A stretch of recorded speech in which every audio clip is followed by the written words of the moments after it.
Did you see McCole Hardman's an answer on a Jeopardy question? No, that's cool. I don't know if Ken Jennings is like a sports guy. I don't really know a ton about him, I guess. But Is anybody on Jeopardy a sports guy? well, the funny part is usually not. And if someone comes onto Jeopardy and they actually know sports, like they clean up a sports category if it comes up. It's so funny because there's a lot of good, like just Instagram videos and stuff of one person being like, "Yeah, you guys, none of you watch sports." Like, and in this one, the question was, forgotten or remembered forever. This player recently caught the Super Bowl or the game-winning touchdown in the Super Bowl, and the first guy buzzed in and goes, "Kelsey?" And he goes, "No, Kelsey was watching him on the Jumbotron. It was McCole Hardman." And everyone was like, "Who?"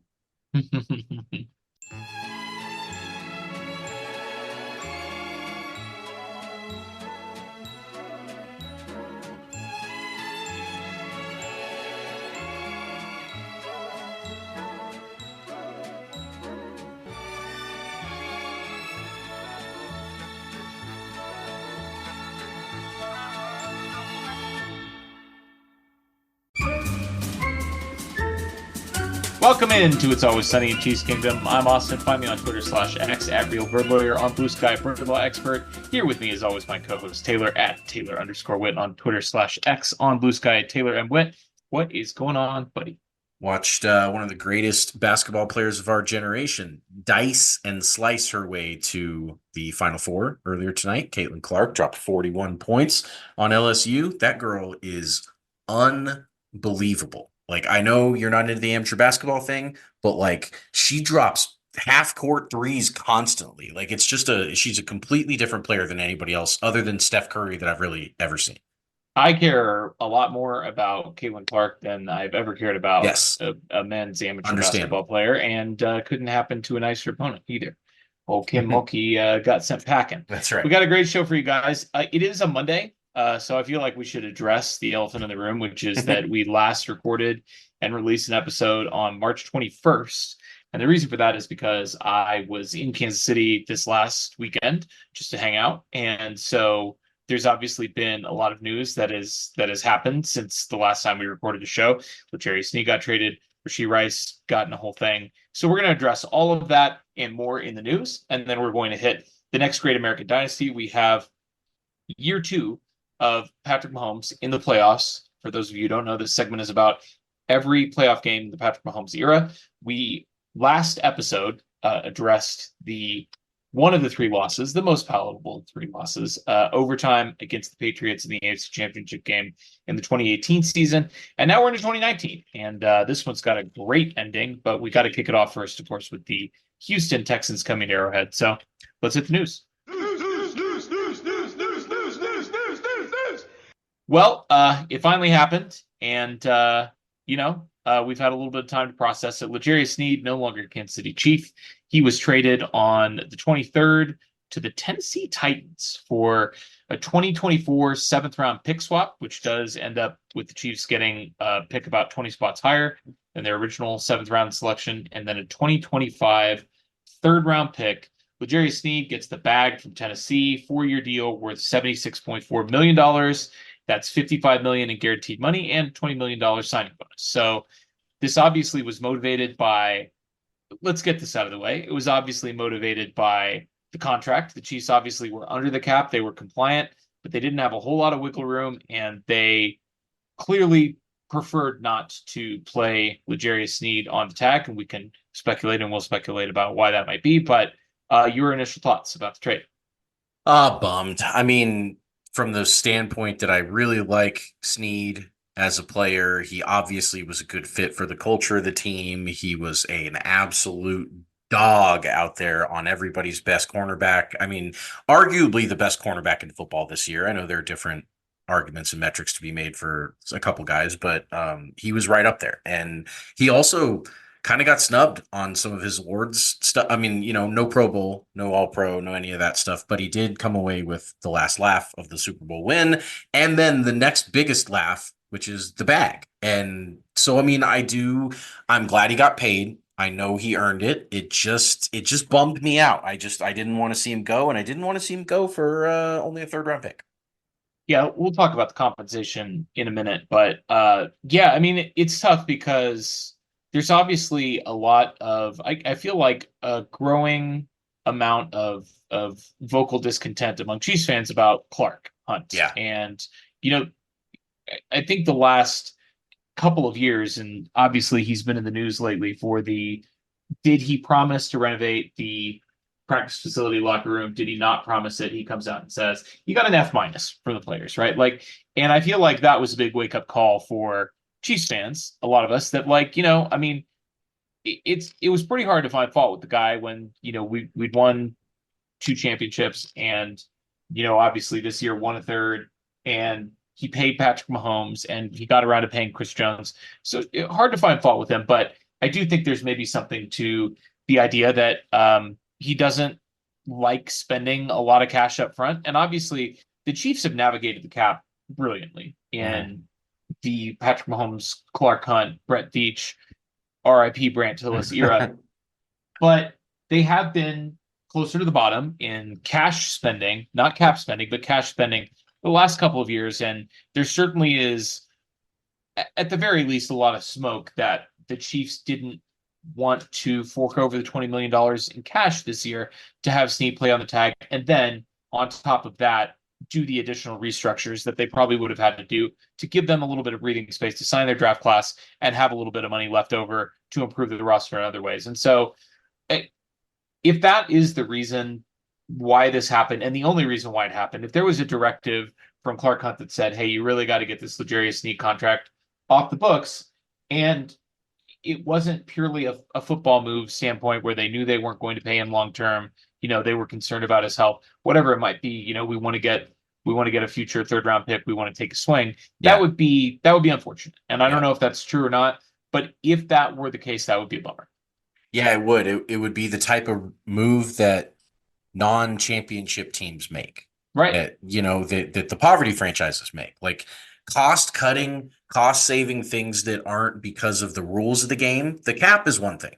I get if somebody has to be a cap casualty because, of the economics of the rules in place for the game, that's fine.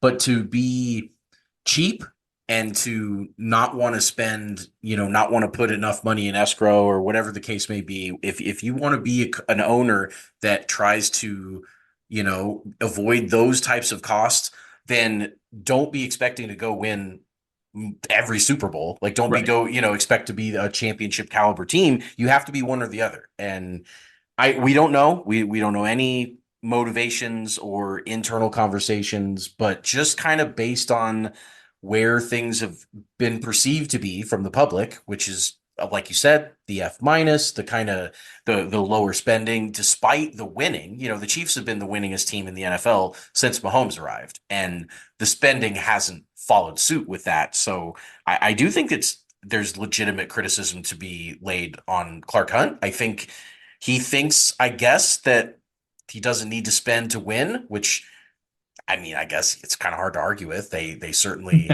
have won without spending, but we sure would like to something like this, a move like this with Sneed. I hope, as you said, it was all football and not much economics. I have breaking news to interrupt this program. I Uh, love when we have breaking news. 5 minutes ago, the Chiefs signed Carson Wentz as a backup to a 1 year deal. Sure. Okay. Sure. We didn't have a backup. I mean, We didn't Blaine have a Gabbert was backup, and gone. I mean, he's in the same mold as Gabbert and Kenny, sure. Yeah, and and he's just had more a success than either of those guys well, at, certainly he was at the closer to an MVP NFL. than either of those two were. Sure. Yeah, Right. absolutely. Right. Now, sure, that was A seven, long 8 years time. Yeah, ago, it was a long but time ago. It but was I a long time mean, ago. again, that's fine. That's especially if now I'm interested to see what kind of backup quarterback with his pedigree gets. But I mean, Sure. it'll probably be similar to what he got for the Rams Yeah, last is year. is he the locked in backup, or is there going to be a competition for backup quarterback? We don't know at this time. Let's wrap up this L'Jarius Sneed Yeah, conversation because I yeah. we can't have the whole show get derailed by Carson Wentz signing a 1 year backup contract. No, no. That would be absurd. Um, the compensation is interesting because obviously a future third round pick, I mean, not even a pick in the 2024 draft, other than the seventh round pick swap, is a little bit surprising. I think, you know, this is another thing that we'll never get the full story on, and Yeah, it's unfortunate. But obviously, the Chiefs put it out there a month and a half ago that they were willing to entertain offers for L'Jarius Sneed, and it's a little bit surprising to me that even because they were under the cap. I mean, like, unless other teams and other front offices are so dialed in on what Clark Hunt is willing to do with the checkbook, they had a path to be able to keep L'Jarius Sneed on the they roster did. in 2024. And it feels like if this was truly the best offer that they could get, that those other teams just they were really convinced that the Chiefs would not play L'Jarius Sneed on the tag and would not fork over the cash to restructure some of these other deals to get him onto the 2024 roster and keep him on the franchise tag. And maybe they just weren't willing to pay up. I'm not incredibly surprised that that we didn't get a first round pick for it. That's rare for a defensive back, and there's been a lot of discussion since the trade went down about how teams maybe are not valuing Mhm. cornerbacks the same way that they did because cornerbacks aren't being asked to do as much as they used to. I mean, your Darrell Reeveses, you know, um, those players, if you have them, great. You can still use a guy like that. But teams are playing a lot less man coverage. They're playing a lot more zone. Snead was obviously, I mean, he was a man cover corner a lot of the time, and he was shadowing, and he was doing a lot, off the ball. And as a blitzer, he was providing a lot of that value. But at the same time, this cornerback production year to year is pretty volatile. It's hard to say, like I guess at the end of the day, and a lot of people made this point to me a couple of weeks ago when I was complaining about the compensation, like if they could have done better, they would have done better. I'm not sure that I completely 100% buy that because it's true that like I don't think they had a better offer on the table I and said, agree. no, we would like to take the worse offer. I But I agree. do think that had they been willing to wait had they been willing to keep him on the tag for another month, getting closer to the draft, letting teams know, maybe throw in a restructure, of Kelsey's contract, or you go back to the Mahomes contract and get a little bit more money from him. Maybe show teams that you're willing to, make some adjustments, at least give an indication that, hey, like we're serious. We actually will keep this guy and we will play this guy in 2024.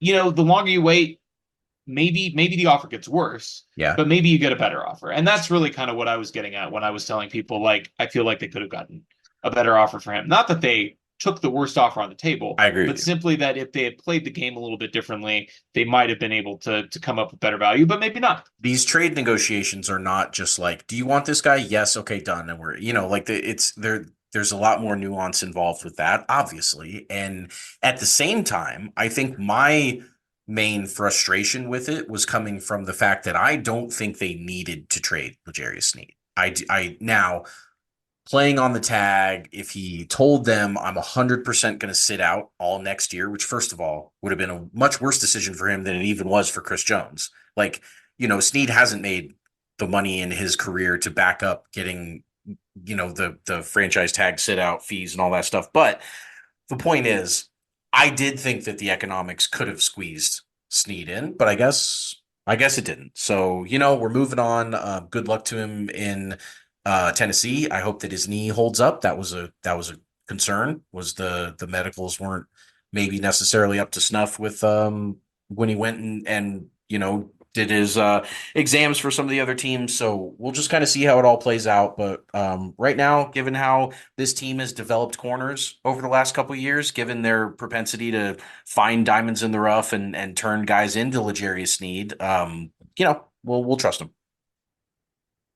In other news, now the Chiefs freed up quite a bit of cap space, obviously, from that move, getting L'Jarius Sneed off the books, and they put that cap space to great use, signing a star athlete to a 3-year contract. Of course, the IPP rugby player, the superstar, Luis Rees-Zammit. And this was a fascinating signing. I can't wait for. I know our buddy Dan Harms was starting to hit some of the rugby tape. I can't Yeah. wait to ask him about him when we have him back on closer to the draft. But man, this is a really fascinating signing.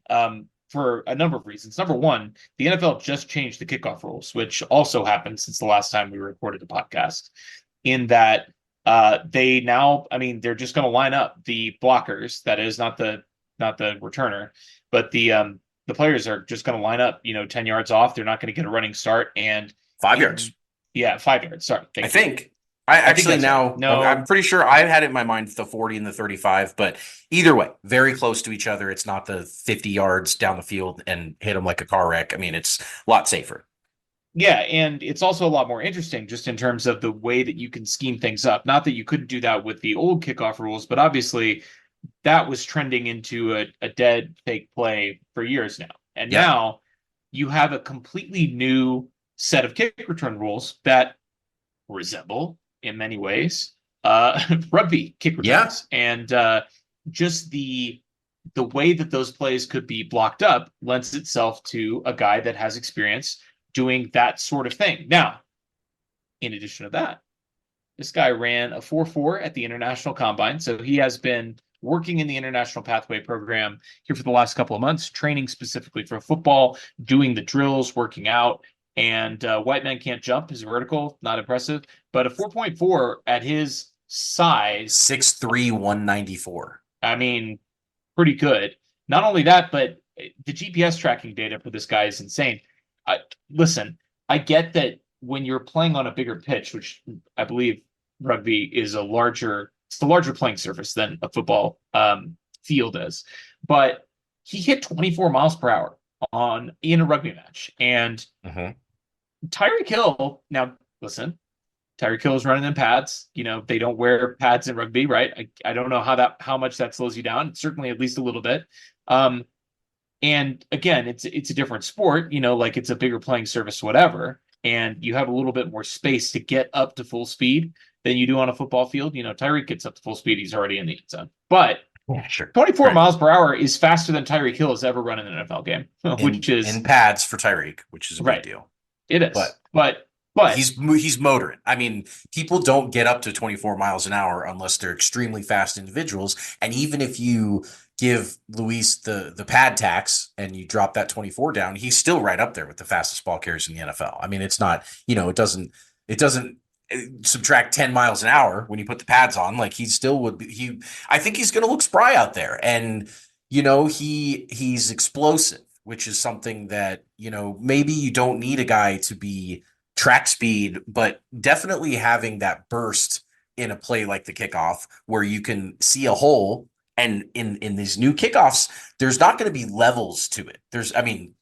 Typically, there's not going to be like 3 levels that you're going to sure. have to hit. You're going to have to see one hole. And if you can burst through it, you're going to look very similar to a rugby winger where you're just gone. Like there's no safeties in rugby, like you can get past that and you're out of there. And it just I think it's a perfect marriage of timing with the rules and with this kid being 22, just turned 23 in February, and had the rugby world at his fingertips. Could Yeah. have Right. absolutely. He had been playing professional rugby in Wales since he was 16, so he's been a seasoned veteran in the sport, but And still. playing at the very, very highest level Yes, of he was a professional rugby. superstar. This was not a guy that was trying it out and that kind of, if you ask rugby fans, like he's one of their guys. He's one of the big guys in that sport. And it was a big deal to see him walk away. But his dad played American football over there in Wales, and he it's in his blood. It's in, he said, I've been an NFL fan since I was a kid because of my dad, and this is a lifelong dream of mine. And I liked that he said,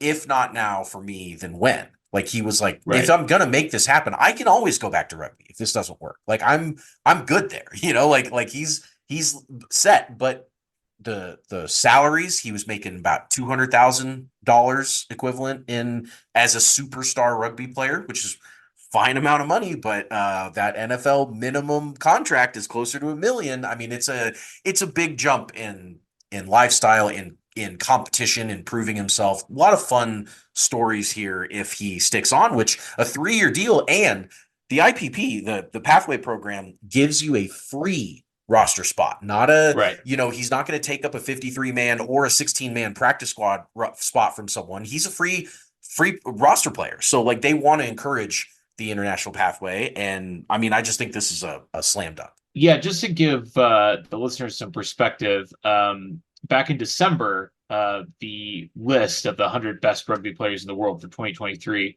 Rees-Zammit ranked 74th. So I mean, like we're talking about Damn. one of the best 100 rugby players in the world. And not that it's necessarily a one for one. You just never know, obviously, how these athletes from other sports, how they're going to translate, whether they can play ball. But he certainly seems to have the physical tools. And it's not like there's no precedent for, a guy coming over from rugby and playing in the NFL at a high level because Jordan Mailata exists. And I get that Jordan Mailata is like, he's a 6'9", 300 whatever Yeah. pound human Yeah. being. Different build. Yeah. Different build, different kind of player. But like at the same time, it's harder to play offensive line in the NFL than it is to play like running back, which is maybe what LRZ would be doing aside Reese Lightning from is Reese the Lightning. nickname. Reese Lightning. Yeah. Is probably what he would be doing if not returning kicks. I mean, certainly would expect to see, especially like those deep handoffs, like give him a pitch, like get him out in space, get him to the edge. Yeah. Like that's something that the Absolutely. Chiefs Put him in space. have not had a guy be good at doing that. I mean, like those stretch plays to the outside, give him like the Clyde outside zone runs. Like imagine the athletic difference there. He can't be worse at them than Clyde was. No, and in fact, he certainly will be a lot better than him. Just as a one-to-one comparison, the NFL top 174th player from last year was Garrett Wilson. So, like, well, if Garrett Wilson decided to go play rugby, that's not like we would all be saying, like, who is that guy as football fans? Like, this is a guy. He's a good guy. He's a dude. It's going to be a lot of fun. Really quickly, Bob Fesco did say the Chiefs are working on bringing back Mike Dana, something that has been kind of rumored, as soon as they put up more cap space, it seems like that's something that probably will get done at some point. We'll keep an eye on that. Let's get to the elephant in the room. Let's address it. Sure. Rashee Rice on Saturday night was possibly involved in a multi-car crash in downtown Dallas where he lives and spends the offseason. Two vehicles, a Lamborghini and a Corvette, seemingly both driven by either by Rashee Rice or people in his orbit. His friends, his crew, were allegedly racing in downtown Dallas, lost control of their vehicles. They crashed. There were 4 other vehicles involved in what ended up being sort of I don't even want to say a pileup situation, but a combination crash. 6 total vehicles, but thankfully no serious injuries that have been reported. And so this is certainly something where I know you saw it on late Saturday night. I saw it very, very early Sunday morning as I was waking up to drive out to Sedalia, Missouri to go to Easter service with my grandma. This story has evolved a lot, and we'll kind of break it down and go through it. But just kind of your initial reaction to all of this. Yeah, I mean, freaking Chiefs, man, and their freaking lawyering and all the things that come with just being a high profile athlete and making mistakes. Like, this is a mistake, regardless of the consequences, long-term or short-term. This is something that could have easily and should have easily been avoided. And that's my first thought, is like, God damn it. Like, can these guys not screw up? Like, their whole life is handed to them in these paychecks by the NFL. And all they have to do is not do stuff like this. And they're fine. And, like, I'm not trying to vilify Rashee too much here. I do not know the circumstances involved, but I do know that nothing that happens ever has to end in racing your fast cars down a busy highway at 6 p.m. I mean, it just doesn't look good. It doesn't look good for his decision making. It doesn't look good for long-term contract prospects and everything that you would hope that a stud young wide receiver that was a top 2 or 3 NFL wide receiver rookie this year, like, he disappointed me. That was my initial thought, is disappointment. Yeah, no, I think that's fair. I really do think that we'll get into the possible consequences here in a little bit. I mean, it's obviously the number one thing. It's extremely fortunate that yes, nobody was seriously hurt or killed. Yeah, he'd be freaking Henry Ruggs if some. I mean, yeah, it's absolutely stupid behavior. There's no excuse for it. Now, all that being said, at this point in time, he's retained counsel. We'll get to that in a second. It certainly seems like from the images that have been released that he was at the scene. Now, whether or not prosecutors can put him behind the wheel of one of those cars remains to be seen. I think there certainly are people on both sides of this camp already, and a lot of people armchair lawyering. I've got some in my mentions right now. I'm doing my damnedest to ignore them while we're recording the podcast. But listen, a lot of very silly, clownish takes out there. For those of you who may be tuning in this podcast for the first time, I've been a prosecutor for 10 years. I've prosecuted traffic cases before. So I have a little bit of perspective on this, and I think, at this point we don't know.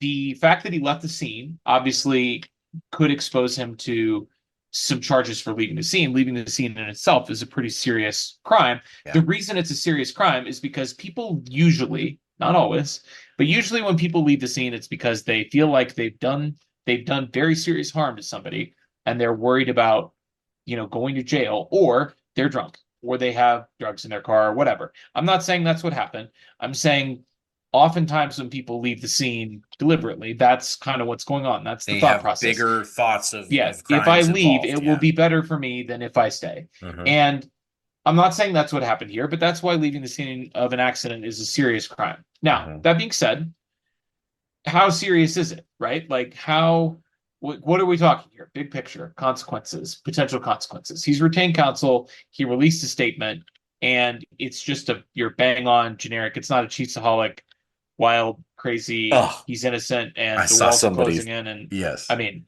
I saw somebody say his buddy went out of bounds in the car, and he tried to catch him. I mean, just do sure. the lawyering No, that that's guy good. did. But yeah, The thing is, there's a lot of ways that this could potentially play out, but in Texas, leaving the scene of an accident without serious injury or death is going to be a low-level felony, and people have been throwing around the potential penalties for this. The maximum possible penalty for leaving the scene of an accident without serious bodily injury or death, which is where it kind of looks like we're at right now.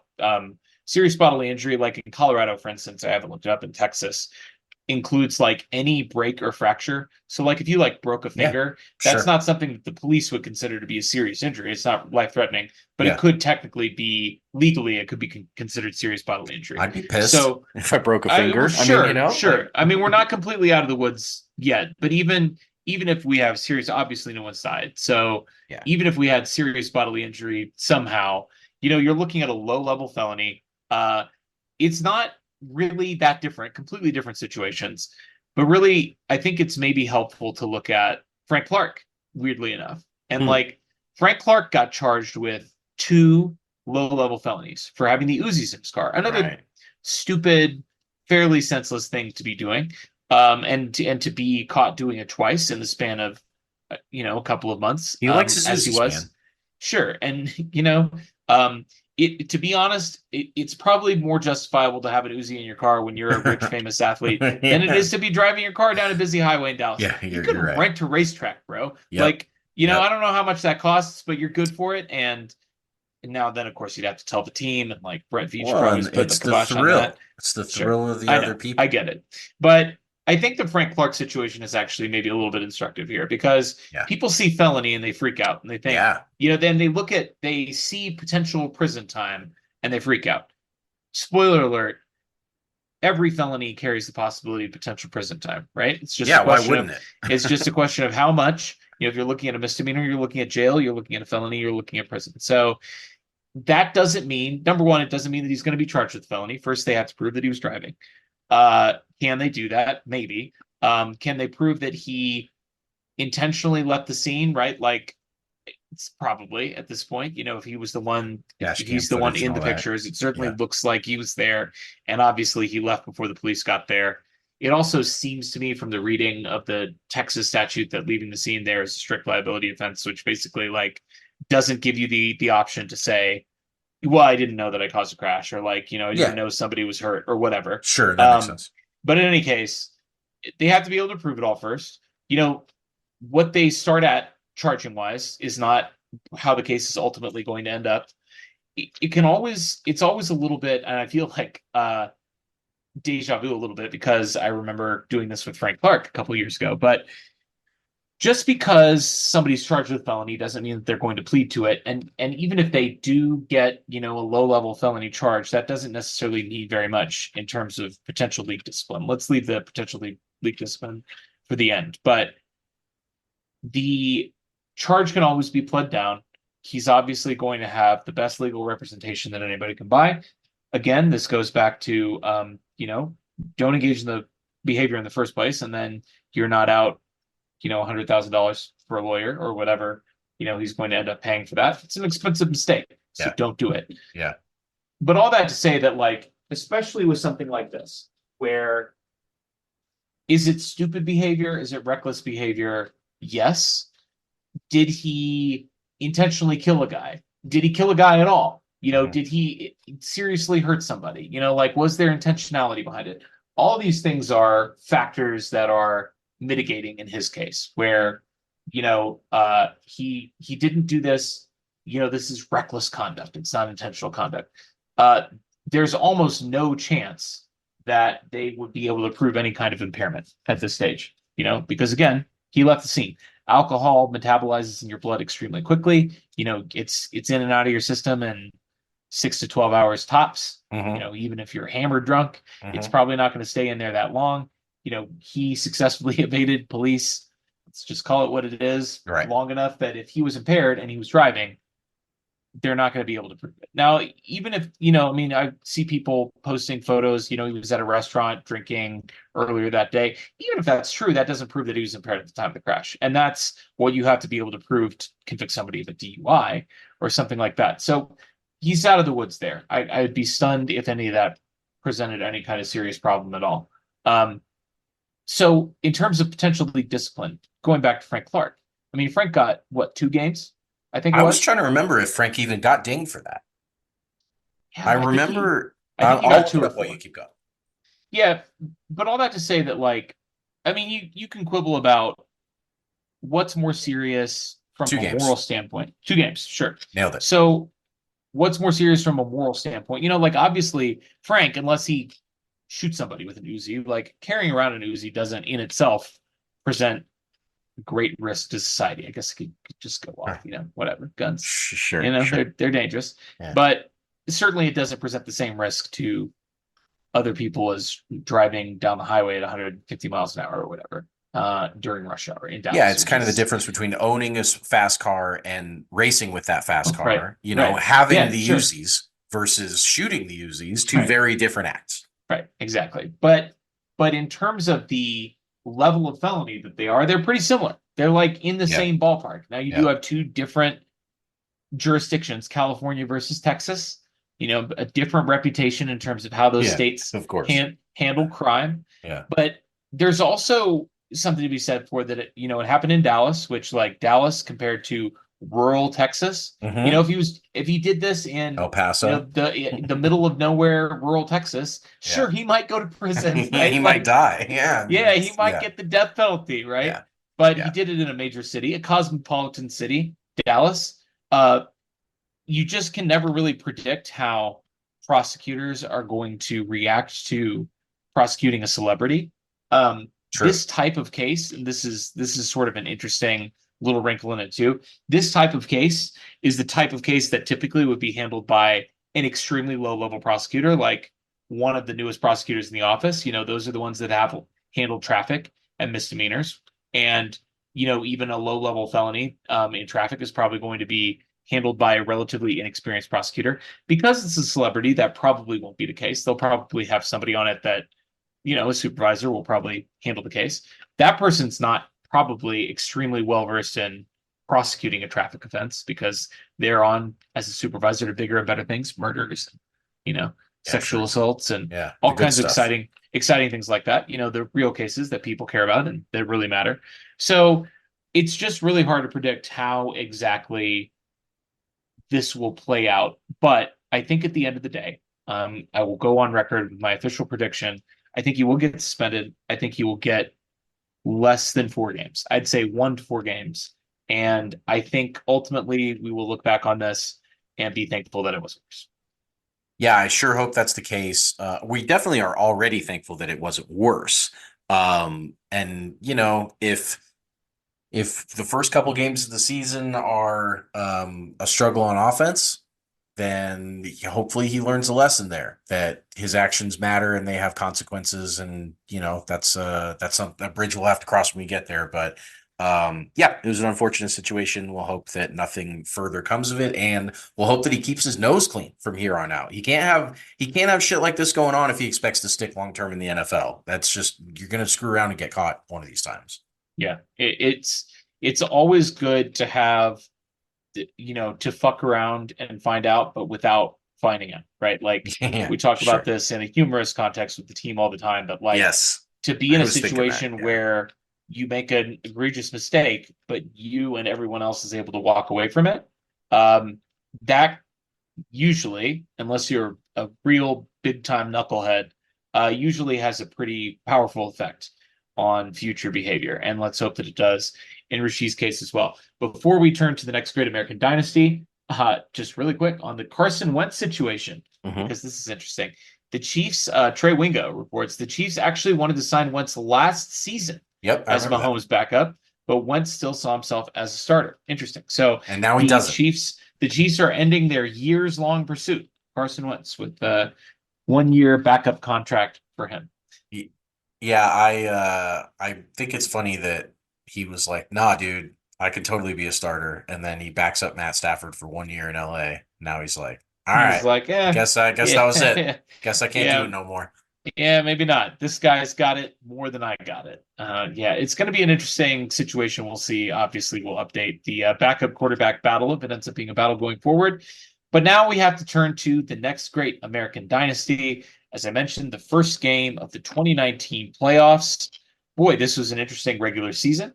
Mahomes obviously blowing out his knee in Denver, coming back after missing just 2 games and leading the Chiefs to another division title and another playoff bye.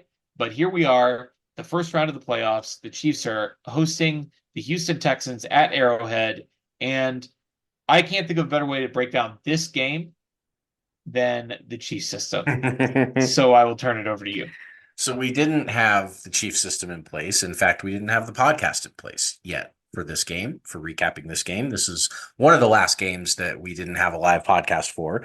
And boy, is if this isn't the most typical Chiefs game, this is probably where the system was born, was from this exact game. For those of you that don't know, this is the system that the Chiefs employ when they win football games. Sometimes it's a little maybe bit of a stretch, not mostly, but this time it's bang on. So we'll go through it. Of course, it's an acronym: create drama, handle adversity, inspire hope, engage physically, finish strong, and separate entirely. And that means we start with the C, which is create drama. Now, boy, the playoffs, they're kind of a free space for the C. They're Sure, so definitely. dramatic by nature. Sometimes, though, even through the drama of the playoffs, a classic C category happens in the beginning of the playoff game. And I mean, again, nothing more typifies the Chiefs system and the create drama than the 24-0 hole that the Chiefs dug in this one. A quick recap of that hole for those of you who blocked out this section of the game from your memories. I understand entirely if you did so, but just to take us back in time, after the Chiefs had lost their previous playoff game to the Patriots at home in dramatic fashion, the Texans start this game out, get the ball first. They hit a 3rd-and-1 pass on their own 46 to a completely wide ass open Kenny Stills for 54 yards on an opening touchdown that was just like, oof, just a gut punch right to start it off. The Chiefs then come out, and after the first play, a short little run, they have a false start, and then they burn a timeout before the ensuing 3rd and 6 when they couldn't get the play clock handled correctly. And then Travis Kelce dropped a 3rd down pass. So they come out and shoot themselves literally like constantly in the foot on the first drive. Then their punt to just turn everything sideways was blocked and returned by Chiefs legend Lonnie Johnson. He, of course, spent from May to August 2023 on the Chiefs before they released him. But Lonnie Johnson returns it for a touchdown and a 14-0 Houston lead right out of the gate. So everybody's kind of thunderstruck a little bit. The Chiefs then come out. They have a 3rd and 5 pass right in the breadbasket of Demarcus Robinson, who just lets it hit the turf. He's running across her. Mahomes hits him perfectly. Doesn't matter. They forced a 4th and 17 after a Frank Clark sack after they punted from that D-Rob drop. But on 4th and 17, Tyreek Hill muffed the punt. He was back there to return the punt to get the crowd going because Tyreek didn't really return punts very Sure. much those Go a little days, but smart. it was the playoffs and they wanted to put him back out there and just to see what happened. And he drops it the 6 yard line. The Texans jump on it. 2 plays later, it is 21-0 visitors. And just to keep piling on after two really bad incompletions that neither guy was on the right page with Damian Williams and again with Demarcus Robinson on third down, Mahomes tries a hole shot deep for Tyreek Hill, who not only it hits him, but not only does he not hold on to it, he gets absolutely lit up Yeah. by actual Chiefs legend Justin Reed to force an incompletion. So things weren't working in these first couple drives. By the time the Texans march all the way down the field on their ensuing drive, on 4th and 1 from the Chiefs' 13-yard line, holding a 21-0 second quarter lead, there was 11 minutes to go in the half, and we all kind of expected the Texans to just, they had been doing everything they wanted on all sides of the ball to go pick up that 4th down, ram a 28-0 lead down our throats, and run away with the game. But instead, and fortunately, Bill O'Brien decided to settle for a field goal at that point, a short field goal to go up 24-0. You and I, who were in attendance at this game, looked at each other and we came to an agreement that if the Chiefs do not score on their next drive, down 24-0, we weren't sure we could stick it out. It was rough. We were having basically the worst time any human being can have at a sports game. It was really, really dramatic and terrible, and the Chiefs were down 24-0. Yeah, it was awful. I really I don't. I'll understand it if we get judgment from the listeners on. I almost didn't put it in. On this stance that we had of potentially leaving a playoff game. However, first of all, we didn't.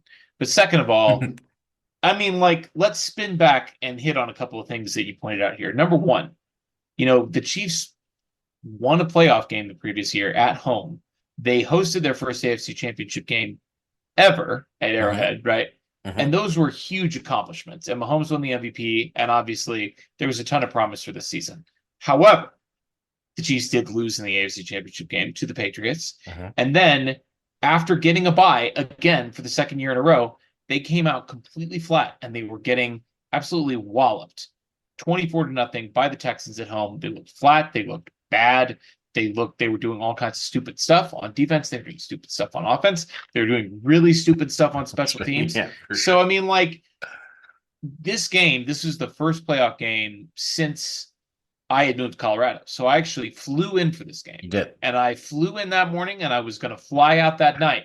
And it was literally we could go, I don't know, shoot pool at, head down to, the fine establishments near Arrowhead and, we could go play miniature golf at Cool Crest, right? Whatever, whatever. Literally anything would have been a better use of our time had the Chiefs not been able to turn this around. But I really do think, what I remember most about this was just we thought after the Colts game, and then even really after the Patriots game, even though the Chiefs lost that game, that things were different. I agree. And that the bad Chiefs were gone forever, even though we didn't win the Super Bowl. We didn't get over the hump, but it's just this Chiefs things team felt is different. Yeah. And this felt exactly like every Chiefs playoff loss of our entire lifetimes. It did. And it felt uniquely soul crushing because, Mahomes, we were in attendance in Denver for Thursday Night Football when he tore up his knee. And that year, it felt like that was the season. The Chiefs, miraculously, he's able to come back after missing just 2 games. The Chiefs are still able to get a playoff bye. They're still able to win the division. They're still able to host a playoff game. And let's be honest, this Texas team was not that good. This was a team that finished in the 20s at DVOA. They weren't a very good team. They were coached by Bill O'Brien.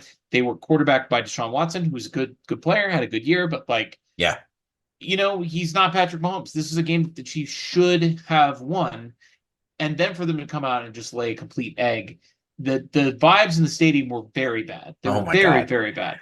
They were the worst vibes I've experienced at Arrowhead personally. And I've been to a lot of games. And I And a mean, lot of bad games with bad we were vibes. at the Tennessee loss. Like that was the playoff loss. That was a horrible, horrible 21 to vibe 3 game. lead at half. Yep. Exactly. And, so what I remember us talking about as we were raging about what was going on was how all of these Chiefs playoff losses are so unique and so similar. Like Right. for example, I mean, we don't have to get in too much into it, but the couple Colts losses with both the no punt game against against Peyton Manning, and then the wild card game against Andrew Luck, those were wildly different game scripts, but both horrifying, heartbreaking losses to the Colts. And then, of course, the Lynn Elliott game, and of course, the Steelers game with the 2 touchdowns to none, and I mean, literally, just go on and on and on about D Ford being offsides and all these things that had happened to the Chiefs over their mostly home playoff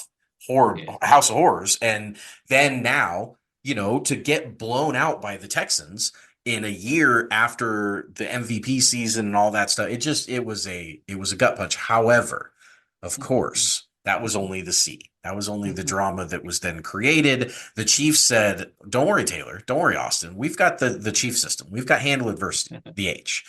The field goal, and I put stop in quotes in my notes. The field goal stop was followed immediately by the first good thing that had ever happened to any of us in our entire lives, which was a McCole Hardman kick return for 58 yards.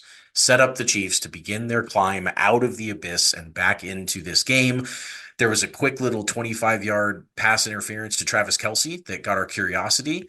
And then a Damian Williams 17-yard touchdown pass placed perfectly on his right hip that got our attention. We went from completely, literally when that first touchdown was scored, where you and I said, if they don't score here, we're freaking out of here. We're looking around at each other like, okay, like it's 24-7. But we all knew that as long as this Chiefs team was firing bullets, that they had a shot. That the handling of the adversity there was to not let the mountain just erode on you completely and fall on top of you. And they went out, and even though they were facing this giant hole, they got the little defensive momentum play, they got the special teams momentum play, and then they got the offensive momentum. And next thing you knew, the Chiefs were not quite out of this thing. Yeah, this was like an all-time Yeah. like vibes momentum Yes, game it at was. Arrowhead because like as I said, the vibes were at like an all-time low. They were awful. It's one thing to lose a playoff game where you're up 21 to 3 at the half, or where you're up whatever we were against 28 to 3 at the half against the Colts. Um, 35-10, I think, was the biggest that got yep, 25-point right. lead. Yeah. Yeah. It's one thing to lose a playoff game like that, but none of those teams were necessarily serious Super Bowl contenders. Like you could squint and be like, well, if like 15 things break our way in the playoffs, like maybe we Yeah, could for get sure. there. And then if you God, it get was there, 38-10. anybody, Jesus. right? Anybody can do it if you get there. This team Yeah. was different because we had the quarterback and we Mm-hmm. had the home playoff game, and Mm-hmm. we had just seen the AFC Championship game, the year before. I mean, you had to get there, and to do it, you had to beat a bad team. And I think that all played into how quickly the crowd turned around in this game. Oh, I think I would say the vibe shift just based on this one score to make it 24-7 was yeah. immense. And I Yeah. think I agree with you you. have to give credit to Chiefs fans for knowing ball a little bit Mm-hmm. because, Mm-hmm. like, and we saw this obviously the first Super Bowl run. That's when we realized that you get all these fun, iconic NFL films, productions, and things. Like when you win the Super Bowl, you get all this additional Oh, it's content glorious. generated about you. But I mean, even just the mic'd up that was coming out like that evening of Mahomes on the sideline and saying, like we're beating ourselves. Dude, We yeah. just need to be ourselves. Let's do something special. They're already counting us out, etc. I would say that very nicely captured the vibe in the stadium, which was, these guys haven't really done anything to be beating us this badly. We're Mm-hmm. doing all of this to ourselves. And the touchdown was just like, all right, we can score. We So can let's play do it. football. Yep. Like here, this is what it looks like. This is what it looks like to move the ball and not drop it and have success and put it in the end zone. And as long as we continue to do that, we at least have a chance to win this game. I will give so much credit to the, thousands of mentally scarred and damaged Chiefs fans at the game that didn't leave the game when it was Yeah, 24 to nothing. And we like were us. real close. We Yeah. were real close, not to pat ourselves on the back too hard, but like everybody was expecting this. Like as soon as we scored the touchdown, it felt like a huge sea change in the stadium. The vibes were like not completely restored, but like, oh boy, that was very much adversity handled. Yes, it was. Real quick to defend the position of A, leaving a game in person, B, Sure. turning off a game, or C, thinking that your team is going to lose a game and Yeah. tweeting or saying Right. something about, like, look, these types of actions and statements can come from the most diehard fans there are. And Sure. it doesn't mean anything about your fandom if you're so wrapped up emotionally in what's going on in the game that you decide it is better for your own mental health and sanity to step away and to not engage with this team at this time. And even saying there's no way we're going to win this game and then they win this game, like people just need to calm down Yeah. about this fandom holier than thou. I always believe no matter what, even if we're down 100-0 with 1 second to go, I think we're still going to be able to win. Like, no, everyone has their limits on logically what they think is going to happen in a sports game. And it doesn't mean they love their team any less. And it doesn't mean if they leave early that they didn't believe or anything. You just sometimes have to walk away. I had to say that because we have found ourselves several times in situations like that. Mhm. And I love this team more than everybody I know. And it means nothing to me that I have to walk away sometimes. So, Sure. Right. anyways, We the care too much. adversity, yeah, we care too much. That's our fatal flaw. Adversity was handled. And so what followed next was the most hope-inspiring 10 minutes in the history of human competition. A fourth down fake punt attempt on a direct snap to our guy, Justin Reed, was sniffed out by questionably Chiefs legend Dan Sorensen. Sure. He's legendary, certainly.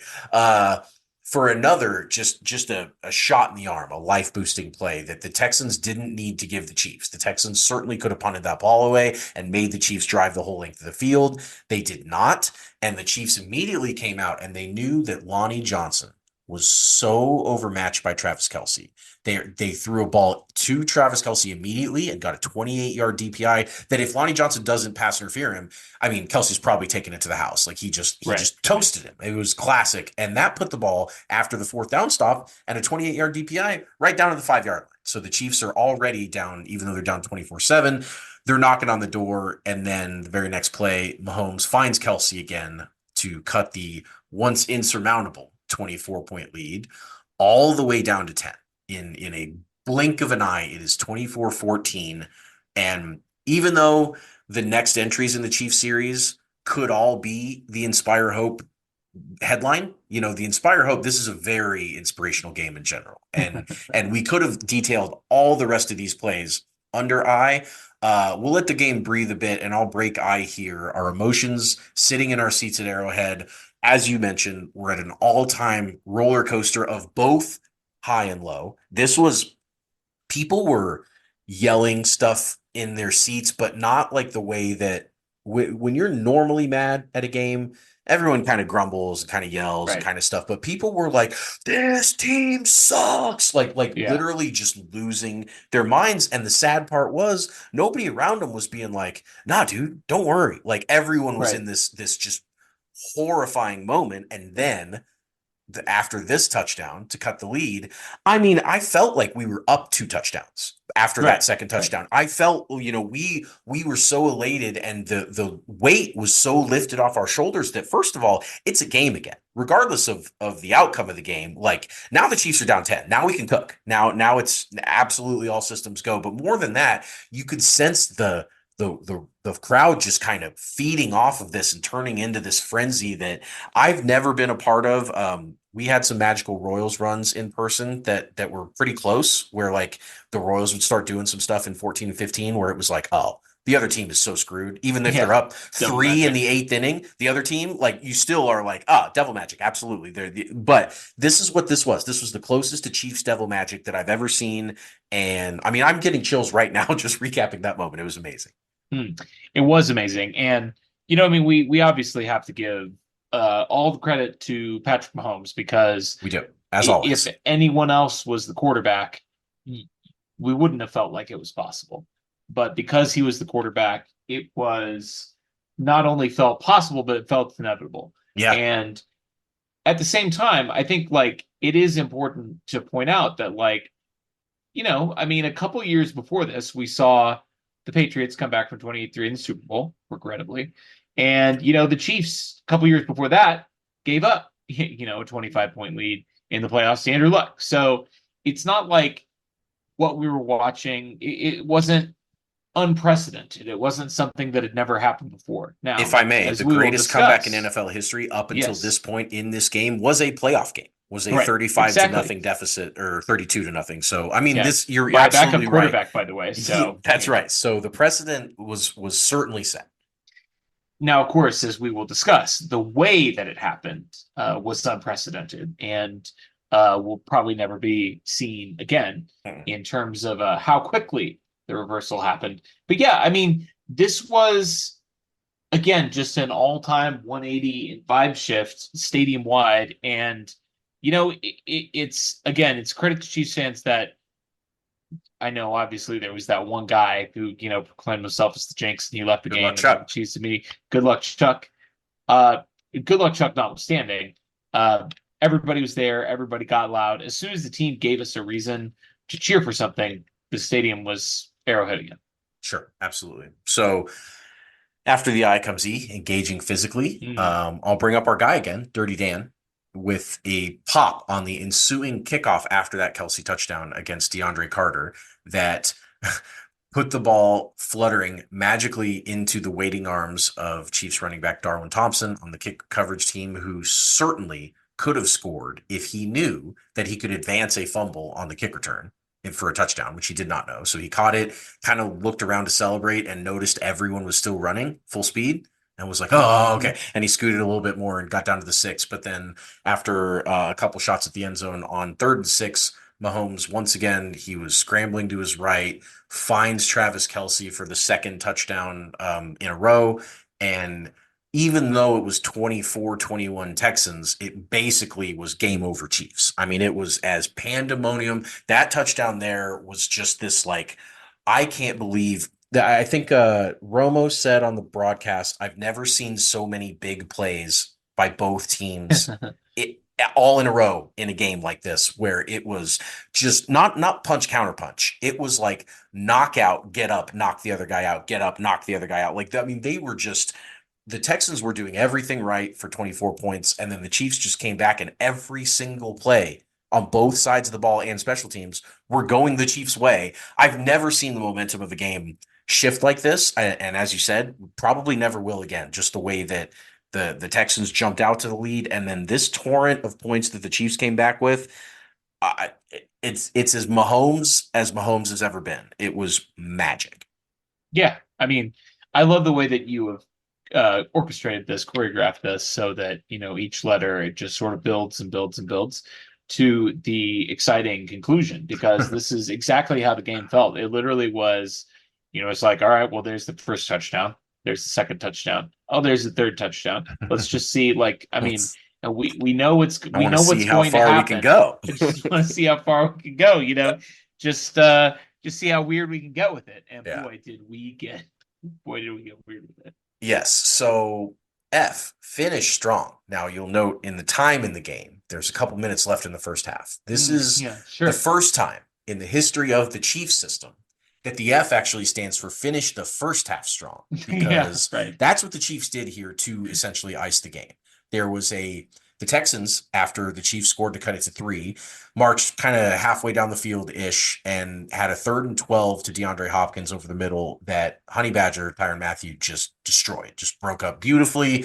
Really, really nice play by him in a big momentum spot that, if Hopkins comes up with that ball, who knows what's going to happen. But instead, you could just sense that the Chiefs weren't done cooking because there were a couple minutes left in this half. And after the way things had gone, get ready, buckle up. And the first three plays of the ensuing drive after the Texans punted were another 15-yard DPI on Lonnie. He would have been the good one against Kelsey, followed by a 20-yard pass to Tyreek Hill, where he just looked faster than everybody, did his normal Tyreek Hill kind of jitterbug stuff around and took off. And then the third play of the drive was just a absolute, at this point in our lives right now, vintage 21-yard back breaking sideline run by Mahomes, where he Yeah. drops back, the defense drops back because he'd been dicing him up over the air, and people just forget about his legs. They just don't account for it like they should. They still don't to this day, despite him proving in moments like this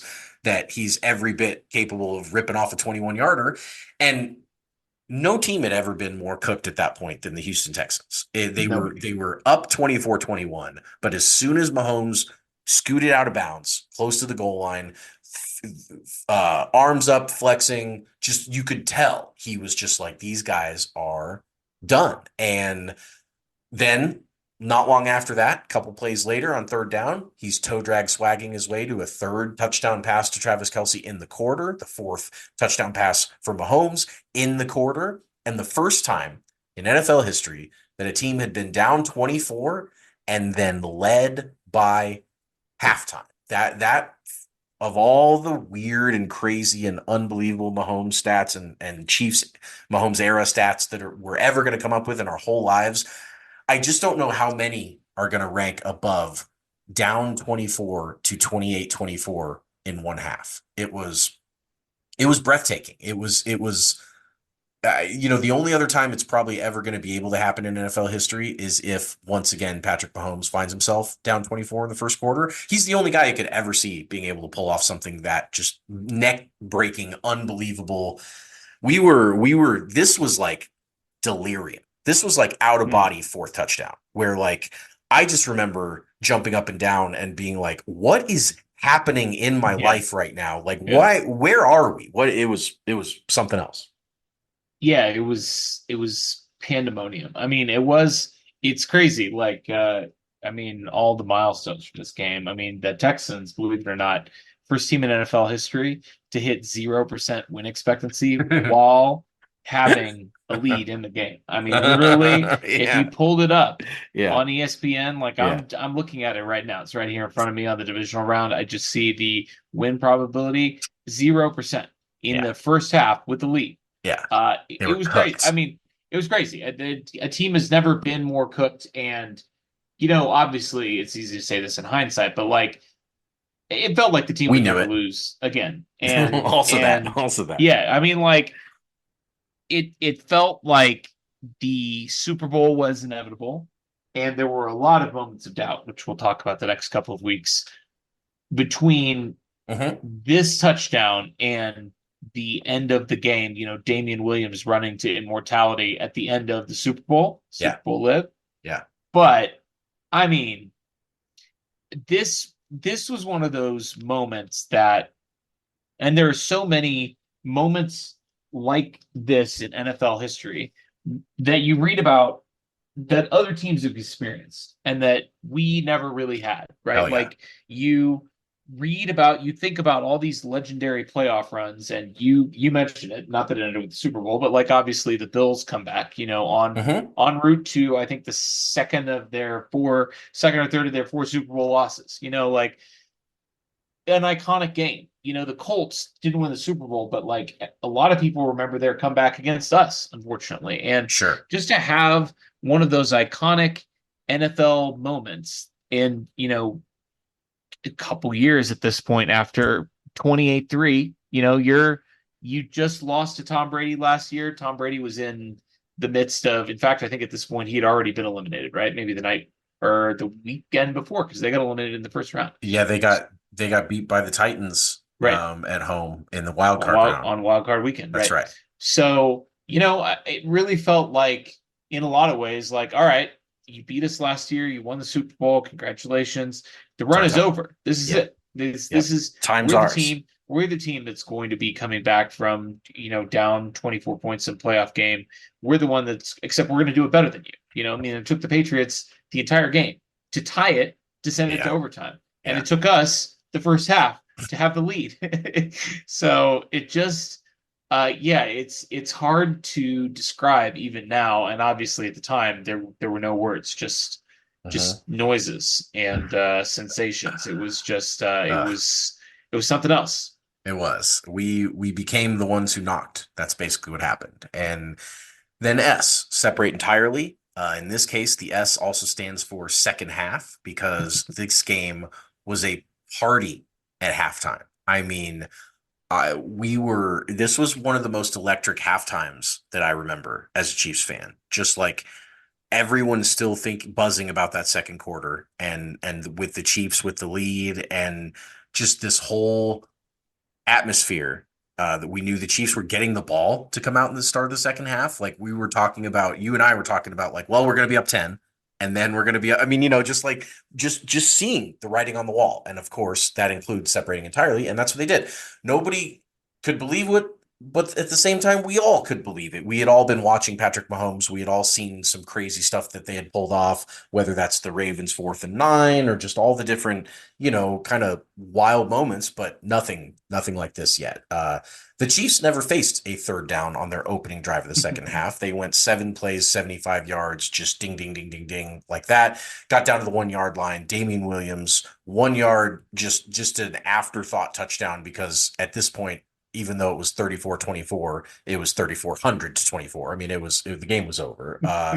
The Chiefs were not done scoring. They scored touchdowns on their next 2 drives to finish the day off with a Butker field goal to make it 51 points in an absolute mind blower of a game where the Chiefs scored touchdowns on 7 consecutive drives Yeah. without so much as a field goal or a punt or a turnover or anything. They started cooking and they cooked up the greatest meal that any Chiefs fan had ever eaten. It was I still, we were talking about recapping in this new segment we're doing. And like some of these playoff games, like I loved every playoff win but some of them just stand out a little bit more than others. And like I'll remember every moment from this game for the rest of my life in a way that I don't know if I'll remember every moment from like Super Bowl 57 for the rest of my life. Like Yeah. you like this cacophony of noise and points and emotions it's like a traumatic experience. Like it's burned in to my Right. brain in a way Sure. that just watching even a regular Super Bowl, which is crazy to say, but we've been to 4 of them, so I can say that now. But like those are stressful and important and dramatic and all that stuff. But there's just nothing like thinking you're dead and coming back to life and killing the other person so thoroughly that they collapsed and Deshaun Watson became this horrible shell of himself and the Texans traded everybody away. I mean, we killed this version of the Texans. This Yes, we this did. dynamic offense with, I mean, they had between Will Fuller and Kenny Stills and DeAndre Hopkins, I mean, all those guys could ball. And the moment we did this to them, Bill O'Brien was gone, their front office was gone, their players were gone. They just all had to get out of there because none of them could live with themselves that they let the Chiefs do this to them, and we were there for it. Yeah, we were, and it was amazing. And it's it's crazy. I mean, the 7 straight touchdowns, obviously, just an absurd stat. Absurd. This game, I remember so I had a conversation with some people, some folks, some listeners on Twitter after the Super Bowl. One of those, quote this Twitter prompts asking what the most impressive game of the Mahomes era was. And this got a lot of votes from people. Um, I don't think it's the most impressive game in the Mahomes era because the Chiefs were supposed to blow out the Texans, and they did blow out the Texans. It happened in a weird way, but the result was expected. Like this was what was supposed to happen. The game was supposed to be fairly non-competitive. The Chiefs were the better team, and they won the game going away.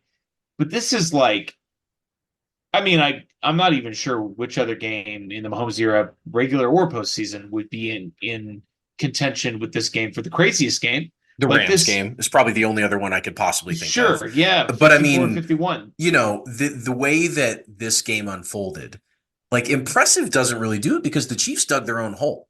Right, exactly. This was That's not exactly right. the Exactly Texans right. coming out there and being overwhelming and the Chiefs Right, clawing their way back. As we said in the recap, like the Chiefs were the reason the Chiefs were down 24 to right. nothing. And Exactly. so, yeah, I guess if you want to spot another person, a bunch of points and then come back and win, like, yeah, that's cool, but it's more crazy. It's more just like this like natural disaster that happened to the Texans that was the Chiefs, that it was just this kind of, a force of nature. And I definitely do not share the opinion that this is the most impressive win in the Mahomes era, but boy, I'm not sure I'm going to remember many of them more vividly than this one. Sure, incredibly memorable, an amazing game. It feels and this, this is the first game of our journey to the first Super Bowl. So That's right. it's in hindsight, it takes on all the more importance. Obviously, it felt hugely consequential at the time because of the way that it happened. And obviously, it's taken on so much special significance for us as Chiefs fans because of what happened after this game.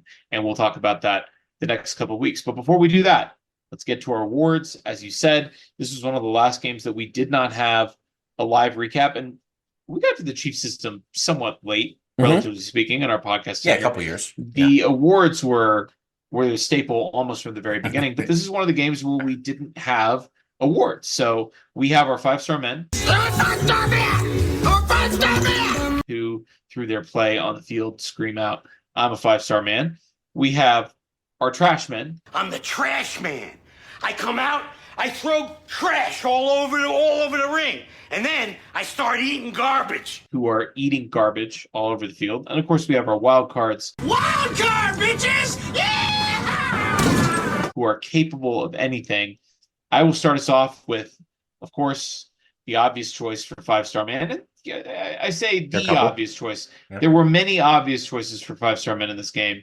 The Chiefs had a lot of players play fantastically in this game, which when you blow out a playoff team by 20 points after they've spotted you a 24-point deficit, sure, you're going to have a lot of 5-star men, but I'll go with Patrick Mahomes. 23 of 35 passing, 321 yards, 5 touchdowns, no interceptions. And then, of course, you mentioned it, the signature 21-yard run, 7 rushing attempts in this game for 53 yards. I mean, we would obviously go on over the years to come to learn. In fact, in the very next game, we'll get probably the most iconic run of Patrick Mahomes' career. But that's right. This is a guy who blew out his knee midway through the season, and this is 3 games in, which is the crazy part. Like we're talking about everything that happened leading up to this game and everything that's happened since. This was 3 games in. We really didn't know anything, but this was an iconic playoff performance from him. As you said, it would be interesting to ask Patriots fans, like, how many divisional round games they remember, like vividly remember from good question. Their dynasty run. I don't know. I don't know what the answer aren't would losses. Sure, right. I'm exactly. sure they remember when they blew it. Right. But exactly. Yeah, most of their magic came at the end. Yeah. But like the end of the runs, like the Super Bowls. And this game, and I mean, you mentioned, there just are points in this game. The toe drag touchdown with 5 defenders between Pat and Travis. Insane. Like that's burned in my memory forever. It's never going to go away. So this was, and I guess too, we haven't, we touched on this a little bit, but obviously, with his health, for him to come out and have this game, this is like an all-time great playoff performance. And there were like 6 drops in this game. Like the first 3 drives all ended on balls that should have been caught. Tyreek's, maybe you can't technically call it a drop because he got popped, but like you should have come down with that ball. You add even those 3 balls on there. He's 28 of 35 for like 400 yards and probably caps those drives with a touchdown. So, and they kind of called the dogs off at the end too.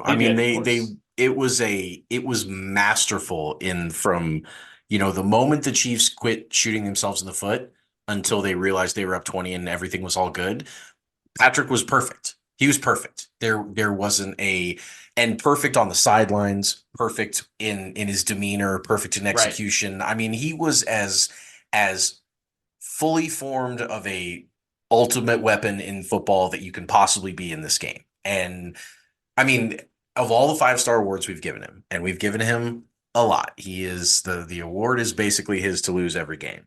This one, he earned it as easily as he had earned it in any of the others. He was perfect. So yes, good call there. I'll go to his running mate, his best friend, his brother, his partner in crime, whatever you want to call him, his steak restaurant partner, Travis Kelce. Um, Kelce this was Kelsey's greatest fantasy football output of any game in his career. Which is a Hall of Fame, first ballot Hall of Fame, greatest tight end of all time career. He was incredible. He had 10 catches on 12 targets, which, I mean, their connection, the fact that it's not like he's a volume guy where you give him 20 targets and he's putting up these numbers. It just works every single time for 134 yards, 3 touchdowns, all in the second quarter, and a domination of the Houston linebacker core, mostly Lonnie Johnson, but everybody got their fill of Travis Kelce in this game, was just it wasn't even vintage Travis Kelce because no players can act like this all the time. Like this is not, this was his greatest game in a career, as I said, that's the greatest career tight ends ever had. This was statistically his output in a playoff game in a have to have it environment at home. I mean, what more can you say? He was amazing. He was not only did he have 134 yards of receiving, but he was, as I mentioned in the recaps, drawing these defensive pass interference. I think he had 3 of them in this game for a total of like 60 yards there. So, I mean, he accounted for basically 200 yards of offense and 3 touchdowns. I mean, as good as it gets. And if we've ever given out a pair of 5-star awards that were more well-earned than Travis Kelce and Patrick Mahomes in this game, I can't think of them. I don't know which game it would be, but they were both brilliant, and they made their legacies in part in this game.